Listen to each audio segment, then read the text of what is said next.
Hey, what's going on everybody? It's Ginger on Wheels here again. This in front of me is the Kaabo Mantis Pro SE Special Edition. What makes it a special edition, you might be wondering? Well, it's got full hydraulic brakes. It's got the Mini Motors throttle display. It's got cool gold painted swing arms. And most importantly, it has a reinforced stem piece. The original Mantis had some issues with the stem snapping while people were riding, and that's not okay. So let's go ahead and roll the intro, and then we'll pop this box open and check it out.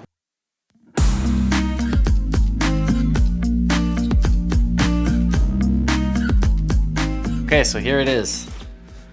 The Kaabo Mantis Pro. Let's give it an open. I was too excited to even get the Ginger on Wheels box cutter. I feel like a kid on Christmas. This is the top when you first get it.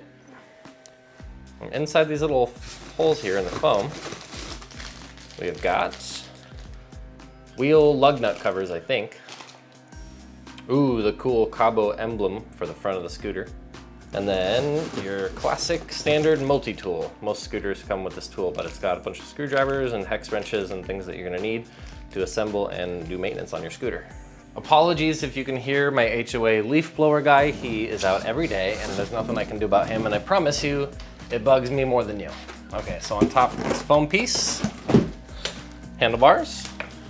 Go ahead and get these. There we go. Another foam piece, that's the piece we took all the tools out of. And then in the top here, looks like we've got the charger. And this scooter charges in somewhere between 4 and 5 hours with this charger. I don't think it has dual charging ports, but it doesn't really need it. 4 hours isn't that long of a charge time. Let's see, oh, I love the swing arms, they're gold. Okay, let's see if I can lift this out of here. That's not bad. I think this weighs 60 pounds.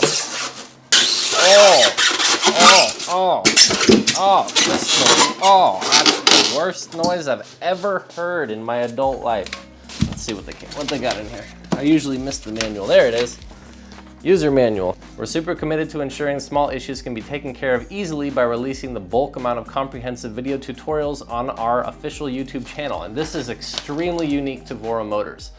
So for every scooter that they sell, they have a complete online library of maintenance and unboxing videos and pretty much any video you can think of that you would want, except for fun ride video footage of scooters they sell. They have a YouTube video for it. So before you even email them, you can probably just find the answer to your question if you have one on the Voromotors official YouTube page.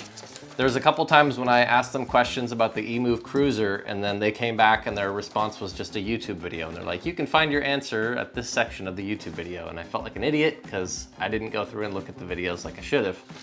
Fluid Freeride's pretty good about giving you real answers, and eWheels, but Voromotors is next level. Like, they'll respond to your question on live chat almost instantly on their website, or email, or in this case, YouTube videos.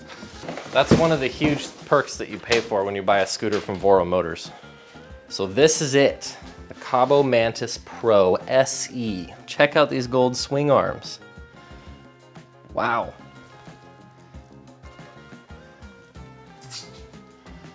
The brake levers are already adjusted. Oh, we just gotta screw the handlebars in and I think we'll be good to go. One of the major upgrades that I forgot to mention with the scooter is, so on the Wolf Warrior here, check out the Eco Turbo and Single Dual buttons. They're these little plasticky ones that click in and out, but with the Mantis Pro SE, check this one out. It's much more official. It's got a click button. You can actually probably hear it clicking. Yeah. Also got the lights button over there. It's got the Mini Motors throttle display. This thing is a lot easier to see in the daylight, and it's got a couple more settings, but really has the same functionality as the QSS4. It's just a lot more waterproof and better trigger feel. And like I said, you can hear it, or you can see it better in the daylight. So it looks like all I'm gonna have to do to get it set up is just remove the 4 top Allen screws in the top of the handlebars here, and then set the handlebars in there and then retighten them back up. So let's go ahead and get that taken care of real quick. So I'm just gonna use their included mini tool they gave me. I'm gonna unscrew the top bolts here, and there's 4 of them.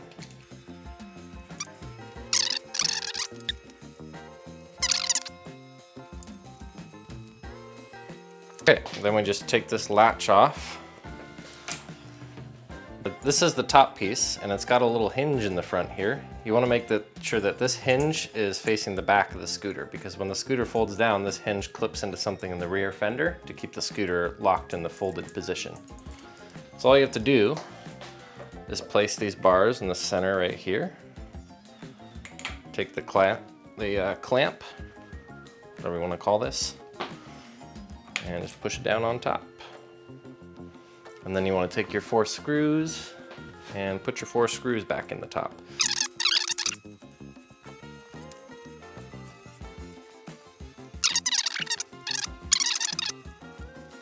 Make sure they're nice and tight in there. And I'm not doing it now, but I suggest you should put some blue Loctite in your screws. But this scooter, I'm going to be testing with it, and I want to see if these come loose on their own accord or not. The scooter should power on. Let's check it out. Boom.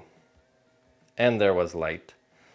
Shipped to me with 58 volts. Got 47% charge.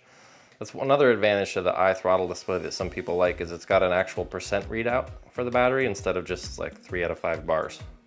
So another thing this scooter's got down here, it has got a dual latch piece on the front. Let's see if I can get a better angle. So this collar piece on the latch here, on the folding mechanism, has a latch on this side, which you just squeeze onto the side like that.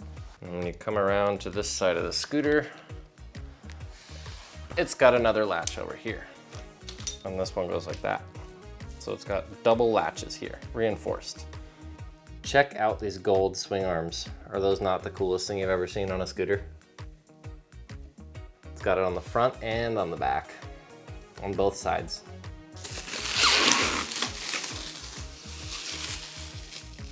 Very nice. Wow, wee woo wow. So in the bag they give you, it's got these 4 caps, and these are meant to go over the lug nuts of the wheels. This is the wheel right here, and you can just pop the cap right on, and there's 4 caps, 1 for each lug nut. And for this, I will use the official Ginger on Wheels knife. Perfect. Oh yeah, I like these grips. They're nice and ergonomic. Dang, these brakes, full hydraulic brakes. I will go ahead and plug it into a charger for a few hours though before I take it out for its maiden voyage. They've got the M for Mantis and this kind of mantis-y looking design on the deck. It's a rubber deck. Well, it's not quite rubber. It's like this weird textured rubber. We'll have to see how grippy that is when it gets wet. I don't know how well you can see it. I got my flashlight from my phone on there, but that's the rear suspension. It's got 1, 2, 3, 4, 5, 6 coils. They're about 1/4 inch apart, so maybe 1.5 inches or 2 inches of travel in the rear suspension there. The scooter does have dual 1,000 watt motors, so 1,000 watts in the front, 1,000 in the back. Let's turn the lights on. It looks like it has lights in the back of the deck here. Whoa, no way. It has underglow lights. They're blue. Did not know that. Just like the Wolf Warrior, I guess. It's got these cool brake lights in the back. The cool blue lights. Let's see if they flash when I hit the brakes. Yep. Nice. And in the front, it doesn't look like there's an official headlight.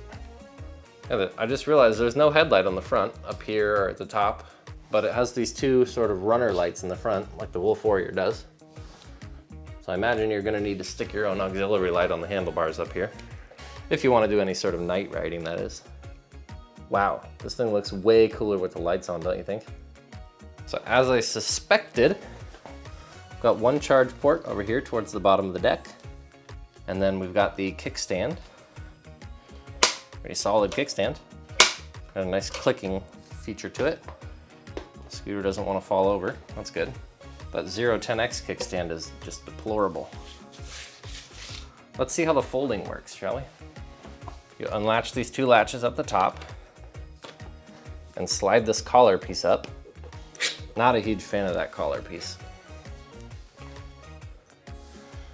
And then you click the this little hinge piece that's attached to the handlebars.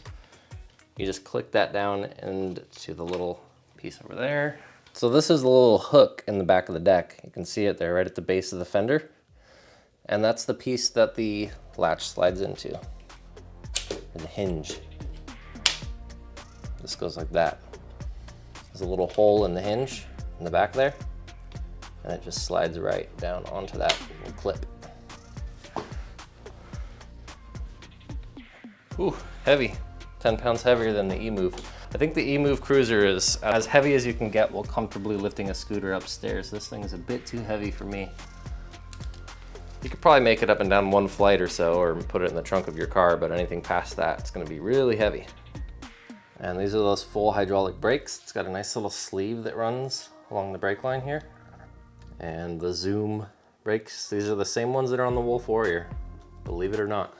You've got 40 pounds less scooter and you've got the same stopping power. So this thing is gonna have no issues with stopping. All right, so that's my full unboxing of the Kaabo Mantis Pro SE.